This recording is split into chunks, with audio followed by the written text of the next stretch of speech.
गुरु तेग बहादुर साहब जी का बख्शिश होया है।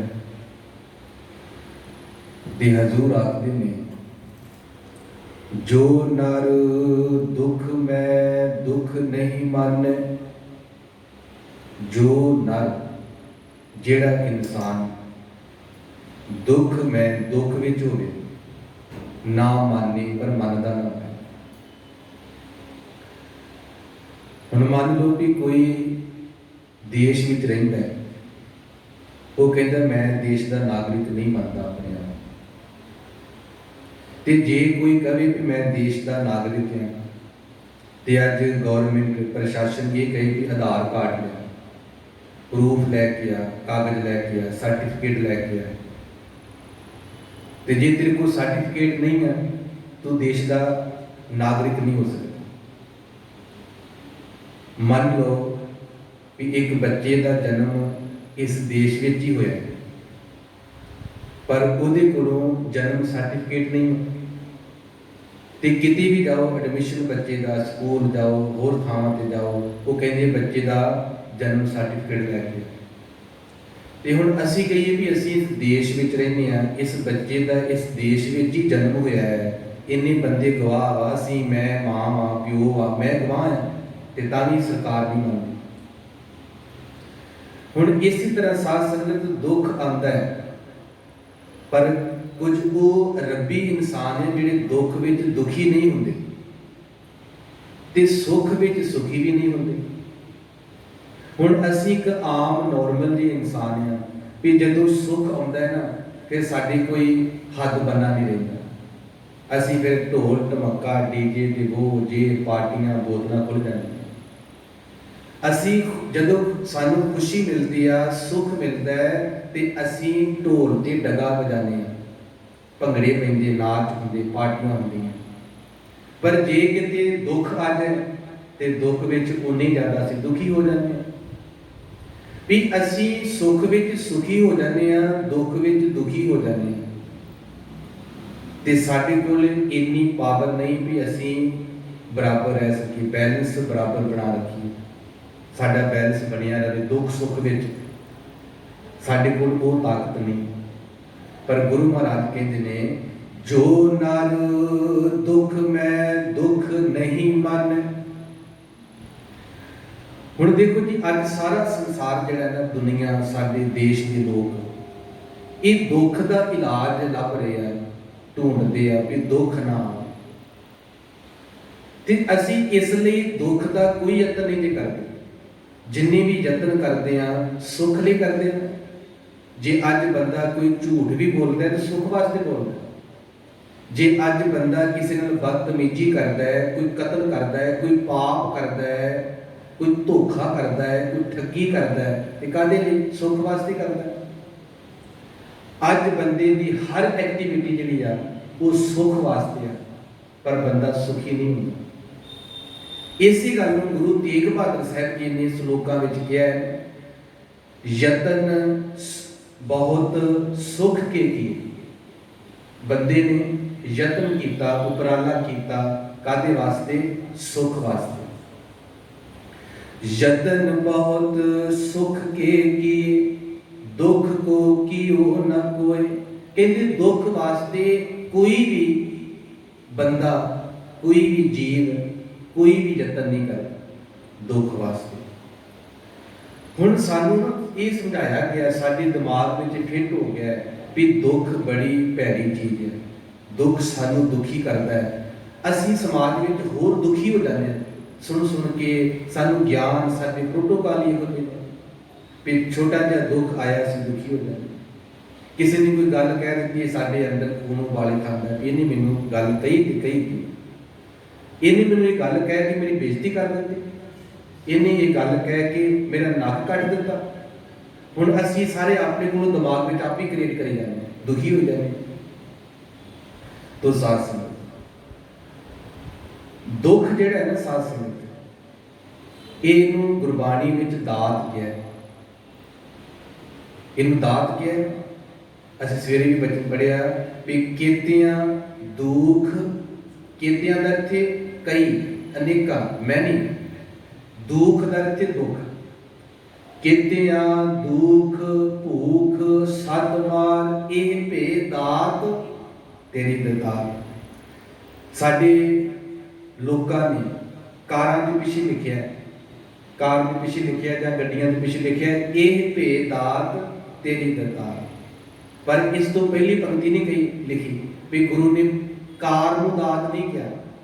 ਉੱਥੇ ਇਸ ਪੰਕਤੀ ਜਿਹੜੀ ਰਿਲੇਟਿਵ ਆ ਉਹ ਤੇ ਕਿਰਤੀਆਂ ਦੁੱਖ ਭੂਖ ਤੇ ਸੱਦ ਮਾਰ ਨੂੰ ਤਾਂ ਗੁਰੂ ਦਾਤ ਕਹਿ ਰਿਹਾ, ਤੇ ਉੱਥੇ ਅਸੀਂ ਲਿਖ ਦਿੱਤਾ ਗੱਡੀ ਦੇ ਉੱਤੇ ਇਹ ਪੇ ਦਾਤ, ਤੇ ਉਹਦਾ ਮਤਲਬ ਇਹ ਜਾ ਰਿਹਾ ਕਿ ਜਿਹੜੀ ਗੱਡੀ ਦਿੱਤੀ ਹੈ ਨਾ ਇਹ ਵਾਹਿਗੁਰੂ ਨੇ ਦਾਤ ਦਿੱਤੀ।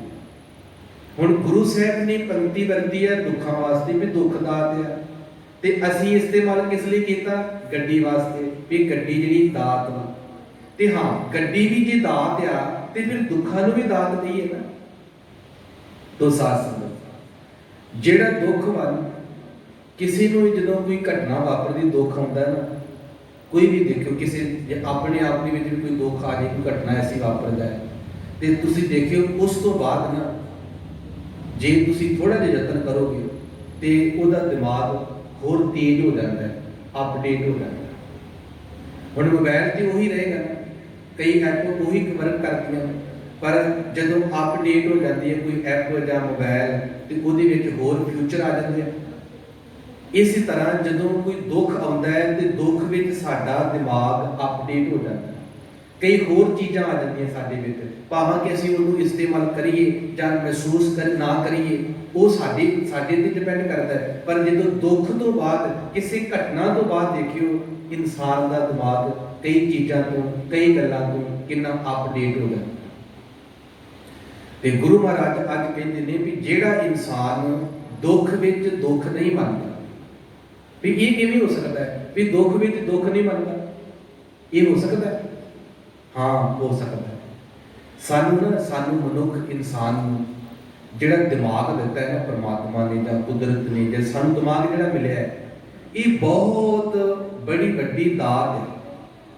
ਇਸ ਦਿਮਾਗ ਨੂੰ ਇਸਤੇਮਾਲ ਕਰਕੇ ਨਾ ਤੇ ਅਸੀਂ ਬੜਾ ਕੁਝ ਕ੍ਰੀਏਟ ਕਰਨਾ ਸੀ, ਅਸੀਂ ਆਪਣੀ ਜ਼ਿੰਦਗੀ ਨੂੰ ਬੜਾ ਸੁਖਾਲਾ ਸੁਖਦਾਇਕ ਬਣਾਉਣਾ ਸੀ। ਦਿਮਾਗ ਬੁੱਧੀ ਨਾਲ ਰੱਬ ਨੂੰ ਖੋਜਣਾ ਸੀ, ਪਰ ਅਸੀਂ ਉਨਾ ਹੀ ਦਿਮਾਗ ਤੇਜ਼ ਲੈ ਕੇ ਰੱਬ ਕੋਲੋਂ ਕੁਦਰਤ ਕੋਲੋਂ ਤੇ ਅਸੀਂ ਆਪਣੀ ਜ਼ਿੰਦਗੀ ਨੂੰ ਉਨਾ ਹੀ ਨਰਕ ਬਣਾ ਲਿਆ। ਅਸੀਂ ਜਿੰਨੀਆਂ ਹੀ ਗੱਲਾਂ ਹੁਣ ਦੇਖੋ, ਜਿੰਨਾ ਭੈੜਾ ਗਿਆਨ ਨੈਗੇਟਿਵ ਗਿਆਨ ਆਪਾਂ ਲੈਂਦੇ ਆ ਉਹਨਾਂ ਸਾਡੀ ਜ਼ਿੰਦਗੀ ਨੂੰ ਉਹ ਬੁਰਾ ਬਣਾਉਂਦਾ। ਜਿੰਨਾ ਸਾਡਾ ਦਿਮਾਗ ਚੰਗਾ ਗਿਆਨ ਇਕੱਠਾ ਕਰਦਾ ਹੈ, ਪੋਜ਼ਿਟਿਵ ਗਿਆਨ ਇਕੱਠਾ ਕਰਦਾ ਹੈ, ਸਾਡੀ ਜ਼ਿੰਦਗੀ ਉਨੀ ਸਵਰਗ ਸੁਖਦਾਇਕ ਬਣੀ ਜਾਂਦੀ ਹੈ। ਹੁਣ ਦੇਖੋ ਅੱਜ ਨਾ ਸਾਡੇ ਦੇਸ਼ ਵਿੱਚ ਮੈਂ ਕਹਿਣਾ ਹੁੰਦਾ ਹੈ ਵੀ ਜਿਹੜਾ 30 40 50 ਸਾਲ ਤੋਂ ਜਿਹੜਾ ਉੱਪਰ ਦਾ ਇਨਸਾਨ ਹੈ ਸਾਡੇ ਦੇਸ਼ ਵਿੱਚ, ਹੋਰਾਂ ਦੇਸ਼ਾਂ ਵਿੱਚ ਵੀ ਪਰ ਕਈ ਦੇਸ਼ਾਂ 'ਚ ਨਹੀਂ, 40 ਕੁ ਸਾਲ ਤੋਂ ਜਿਹੜਾ ਉੱਪਰ ਇਨਸਾਨ ਹੈ ਨਾ ਉਹਦੇ ਅੰਦਰ ਘਬਰਾਹਟ ਵਾਲਾ ਜਿਹੜੀ ਪ੍ਰੋਬਲਮ ਹੈ ਨਾ ਉਹ ਜ਼ਰੂਰ ਆਵੇਗੀ। ਉਹਨੂੰ ਘਬਰਾਹਟ ਹੋਏਗੀ, ਉਹਦੇ ਅੰਦਰ ਡਰ ਜਾਏਗਾ, ਉਹਦੇ ਅੰਦਰ ਟੈਨਸ਼ਨ ਆਏਗੀ, ਉਹਦੇ ਅੰਦਰ ਚਿੰਤਾ ਆਏਗੀ। ਇਹ ਆਦਤ ਜਿਹੜੀਆਂ ਪ੍ਰੋਬਲਮ ਹੈ ਨਾ ਉਹ ਉਹਦੇ ਅੰਦਰ ਜ਼ਰੂਰ ਆਉਣਗੀਆਂ। ਇਹ ਕਿਉਂ ਆਉਣਗੀਆਂ ਜੀ? ਇੱਕ ਬੰਦੇ ਨੂੰ ਕਿਸੇ ਤਰ੍ਹਾਂ ਦਾ ਕੋਈ ਪ੍ਰੋਬਲਮ ਨਹੀਂ ਹੈ ਪਰ ਫਿਰ ਵੀ ਉਹ ਅੰਦਰੋਂ ਘਬਰਾ ਰਿਹਾ, ਉਹ ਅੰਦਰੋਂ ਡਰ ਰਿਹਾ। ਤੇ ਜੇ ਉਹਨੂੰ ਪੁੱਛੋ ਵੀ ਤੂੰ ਡਰ ਕਿਉਂ ਰਿਹਾ, ਉਹ ਕਹੇਗਾ ਪਤਾ ਨਹੀਂ ਹੈ ਪਰ ਮੈਨੂੰ ਨਾ ਘਬਰਾਹਟ ਜਿਹੀ ਹੁੰਦੀ ਹੈ। ਜਿਹੜਾ ਬੰਦਾ ਚੰਗਾ ਭਲਾ ਕੋਈ ਕਮੀ ਪੇਸ਼ੀ ਨਹੀਂ ਆ, ਉਹ ਬੰਦਾ ਵੀ ਘਬਰਾ ਰਿਹਾ ਹੈ, ਉਹਦੇ ਅੰਦਰ ਵੀ ਘਬਰਾਹਟ ਆ, ਉਹਦੇ ਅੰਦਰ ਵੀ ਡਰ। ਤੇ ਜਦੋਂ ਘਬਰਾਹਟ ਤੇ ਟੈਨਸ਼ਨ ਹੁੰਦੀ ਹੈ ਨਾ ਉਦੋਂ ਸਾਨੂੰ ਮੋਟਾਪਾ ਵੀ ਹੁੰਦਾ, ਉਦੋਂ ਸਾਡੇ ਜੋੜ ਜਿਹੜੇ ਨੇ, ਜੋੜ ਗੋਡੇ ਜਿਹੜੇ ਨੇ ਉਹ ਵੀ ਡੈਮੇਜ ਹੁੰਦੇ ਨੇ। ਔਰ ਚਿੰਤਾ ਜਿਹੜੀ ਹੈ ਨਾ ਇਹ ਕਈ ਤਰ੍ਹਾਂ ਦੀ ਪ੍ਰੋਬਲਮ ਸਾਡੇ ਸਰੀਰ ਵਿੱਚ ਕ੍ਰੀਏਟ ਕਰਦੀ ਹੈ। ਇੱਕ ਐਕਸਪੈਰੀਮੈਂਟ ਕੀਤਾ, ਇਹ ਓਸ਼ੋ ਰਜਨੀਸ਼ ਨੇ ਆਪਣੇ ਲੈਕਚਰ 'ਚ ਕਿਹਾ। ਉਹ ਕਹਿੰਦਾ ਹੈ ਵੀ ਇੱਕ ਵਾਰ ਨਾ ਬਿੱਲੀ ਨੂੰ ਕਿਸੇ ਨੇ ਦੁੱਧ ਭੋਜਨ ਪਾਇਆ। ਉਹ ਐਕਸਰੇ ਵਿੱਚ ਵੇਖ ਰਿਹਾ ਸੀ ਬਿੱਲੀ ਨੇ ਭੋਜਨ ਖਾਧਾ, 1-2 ਘੰਟੇ ਬਾਅਦ ਪਚਣਾ ਸ਼ੁਰੂ ਹੋ ਗਿਆ ਤੇ ਇੰਨੇ ਘੰਟੇ 'ਚ ਮਤਲਬ ਵੀ 2-3 ਘੰਟੇ 'ਚ ਭੋਜਨ ਬਿੱਲੀ ਦੇ ਅੰਦਰ ਪੇਟ 'ਚ ਪਚ ਗਿਆ। ਕਹਿੰਦੇ ਅਗਲੇ ਦਿਨ ਉਸ ਬੰਦੇ ਨੇ ਉਹੀ ਭੋਜਨ ਪਾਇਆ ਤੇ ਲਾਗੇ ਦਾ ਕੁੱਤਾ ਬੰਨ੍ਹ ਦਿੱਤਾ। ਹੁਣ ਬਿੱਲੀ ਭੋਜਨ ਖਾ ਰਹੀ ਹੈ ਪਰ ਨਾਲ ਉਹਨੂੰ ਟੈਨਸ਼ਨ ਹੈ ਵੀ ਜਿਹੜਾ ਇਹ ਕੁੱਤਾ ਵਾ ਨਾ ਕਿਤੇ ਮੈਨੂੰ ਨਾ ਖਾ ਲੇ, ਕੁੱਤੇ ਦੀ ਟੈਨਸ਼ਨ ਬਿੱਲੀ ਨੂੰ ਹੋਏਗੀ। ਹੁਣ ਉਸ ਟੈਨਸ਼ਨ ਦੇ ਵਿੱਚ ਕੀ ਹੋਇਆ ਵੀ 3-4 ਘੰਟੇ ਜੋ ਭੋਜਨ ਉਹਦੇ ਅੰਦਰ ਪਚਿਆ ਨਹੀਂ। ਕਿਉਂ ਨਹੀਂ ਪਚਿਆ? ਕਿਉਂਕਿ ਟੈਨਸ਼ਨ ਹੈ। ਹੁਣ ਦੇਖੋ ਖੁਸ਼ੀ ਵਿੱਚ ਅਸੀਂ ਭੋਜਨ ਖਾਈਏ ਤੇ ਸਾਨੂੰ ਹਜਮ ਹੋ ਜਾਂਦਾ, ਤੇ ਜੇ ਟੈਨਸ਼ਨ ਹੋਵੇ ਨਾ ਹੋ ਸਕਦਾ ਭੋਜਨ ਪਚ ਜਾਵੇ, ਭੁੱਖ ਵੀ ਲੱਗ ਜਾਏ, ਪਰ ਸਾਡੇ ਸਰੀਰ ਨੂੰ ਲੱਗੇਗਾ ਨਹੀਂ, ਉਹ ਪੂਰੇ ਸਰੀਰ ਦੇ ਵਿੱਚ ਵਰਕ ਨਹੀਂ ਕਰੇਗਾ, ਸਰੀਰ ਦੇ ਵਿੱਚ એનર્ਜੀ ਪੂਰੀ ਨਹੀਂ ਬਣੇਗੀ।